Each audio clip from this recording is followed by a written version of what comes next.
Hi guys, welcome back to my channel. If you're new here, my name is Andrea. So I'm wearing headphones today because they help me stay focused while I'm recording. They block out the noise, so don't mind them. But anyways, I have a very helpful video for you guys today. I'm going to be giving you guys pieces of advice to help you live a more fulfilling life. Number one, heal yourself.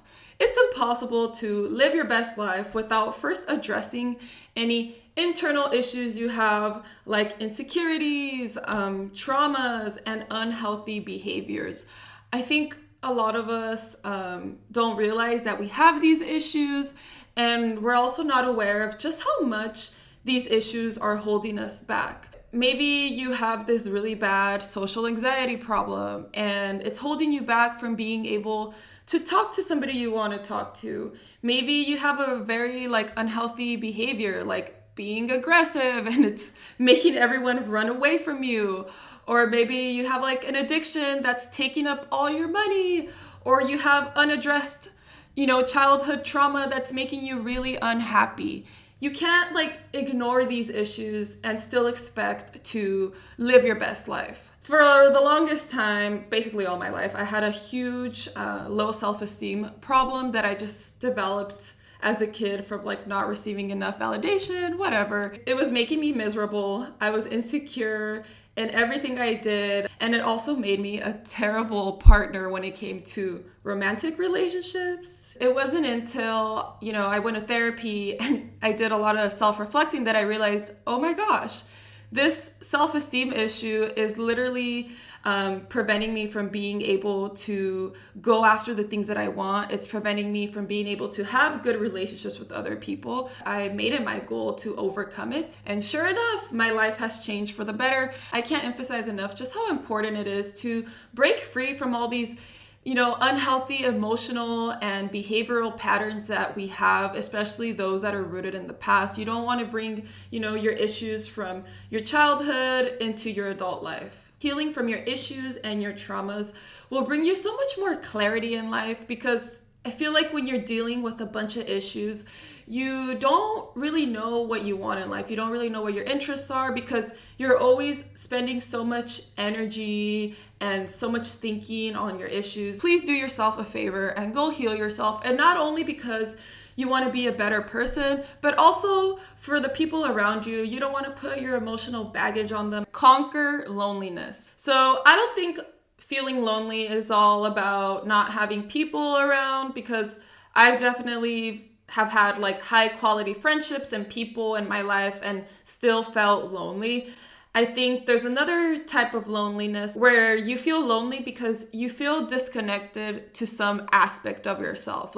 You don't feel whole. One way I've connected with myself more is just going to therapy. I was able to address my neglected needs and issues that I've been ignoring and traumas, and those were preventing me from being able to connect with myself.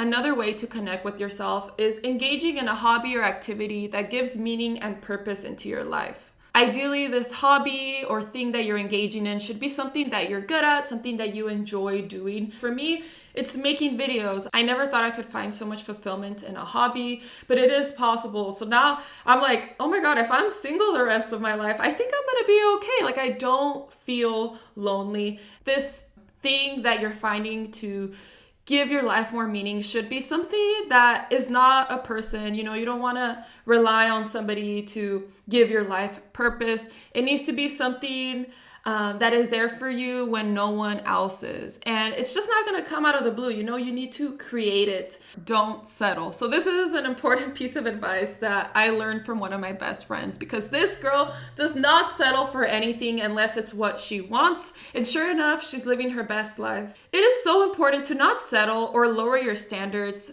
especially for the people that you allow into your life. I learned this from my therapist that kind of helped me maintain my standards and have a better idea of the people I want in my life. She told me, before you go out to look for friends, make a list of the qualities you want in a friend. Maybe you want them to be kind, you want them to be funny, I don't know, whatever you want. And then go out and look for your friends. And if they don't match this, you keep looking, you don't stop, you don't settle. Same thing goes for romantic partners, right? Make a list of what you want in a person. I can guarantee you there's somebody out there that matches all the qualities on your list. You just haven't found them yet. But you have to think big. Like, people are achieving crazy things out there. You guys, people are becoming millionaires. They're doing all kinds of things, but you think you can't find a boy that matches the things on your list. If you end up settling for a guy that you don't like, you're gonna end up unfulfilled in the long term. And man, you're gonna regret it. Not settling and having standards isn't being selfish. It's not rude. It's just respecting yourself. And remember, not settling applies to so many contexts in life. If you're not happy in your job, go get another one. If you're not happy with your life situation, work on creating a new one. Don't be scared of feeling. For a long time, I was really scared of feeling intense emotions like being really sad or really angry. I would try to avoid this as much as possible. And I think it's because I had a really rough breakup in my early 20s where I was really, really sad. And I just never wanted to experience that sadness again. So after that, I never really allowed myself to feel angry or sad, you know? Like I felt everything like in a neutral way. And for a while it was good because it seemed like nothing affected me, whatever, no one can hurt me. But then as a consequence, I lost the ability to feel like strong emotions, not only the bad ones, but the good ones too. And it was honestly the worst thing ever. As scary as emotions are, they're not going to kill you. Feeling scared about being sad and stuff is valid. Don't get me wrong. I'm the first to say that. But we let these emotions like hold us back from making good decisions in our lives. Just don't stay in situations you don't want to be in because you're scared of emotions, okay? Life is all about experiencing different emotions. You can't just avoid all the negative ones and just feel the good ones. Work on knowing yourself. A lot of us make decisions, really like important decisions, just impulsively. We don't really ask ourselves if it's like in our best interest, if it's something we really like or want to do. Knowing yourself is the only way you're going to make good decisions in your life. But in this constant state of distraction that we're in, it's basically impossible to do unless you become aware of how distracting everything is and how harmful it is. So I'm here to tell you, being on your phone all the time, never, allowing yourself to just be relaxed and bored is preventing you from figuring out who you truly are, what your purpose is. Think about things that catch your attention, and it'll give you a lot of insight into what you should be doing with your life, what your interests are. And also, pay attention to your feelings. Reflect on how you're feeling on a given day. A lot of us are not even aware of like our state of mind or how our body's feeling. We might not even be aware that we're feeling sad, that we are depressed. It'll just come as a shock at some point.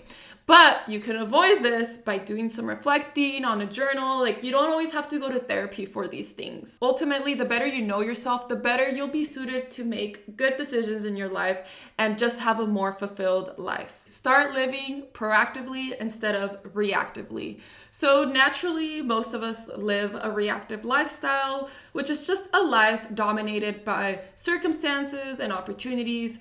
For instance, maybe you have this dream of like being a doctor, but you never go after that dream because no one in your family is a doctor. Maybe your parents didn't even go to college. You don't have the money, so you just don't think you're capable. However, living proactively means you take full accountability of your life situation. You're gonna do whatever it takes to create the life situation that you want. You're not gonna resort to excuses or blame your circumstances. I had been wanting to make YouTube videos for the longest time, but I never made videos because I always had excuses like, I don't have enough time, I have work and school. I was always feeling bad for myself because I just wished my life situation was different so I could have time to make videos. But one day I just stopped making excuses. I stopped blaming my schedule and just started making videos. And sure enough, I had time to do it. Some parts of your life have to be reactive. Maybe you wish you could leave your job, but at the moment you have no other option, and that's okay. The goal is to live as proactive as you can, have a life with intention and meaning, and only live reactively when needed. Rely on your own validation. I never really understood how worthy my own wants were. I always felt like anything that I wanted to pursue was probably a bad idea. So as an adult, I could never make decisions without other people's approval. And it was very, very consequential.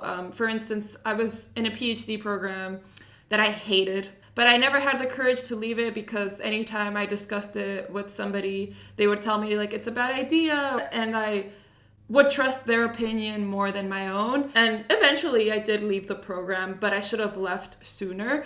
And I wasn't wrong. I was miserable in there. I had good judgment.